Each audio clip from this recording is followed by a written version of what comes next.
खबर शामिल करते हैं मंडी बहाउद्दीन से। चौधरी उमर हयात भट्टी, चेयरमैन मार्केट कमेटी ज़िला मंडी बहाउद्दीन ने कहा है कि ज़िला की गल्ला और सब्ज़ी मंडी के तमाम मसाइल हल करवा कर दम लेंगे और आड़तियों को वो तमाम तर सहूलियात दी जा रही हैं जिसकी इनको ज़रूरत है।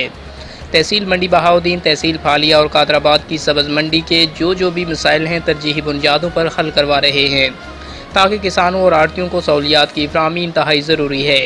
खासकर कादराबाद की सब्ज़ी मंडी के लिए असर नो जगह की लोकेशन का इंतखाब और अलाटमेंट भी वक्त की ज़रूरत है, जिसके लिए मेरी काविश जारी है।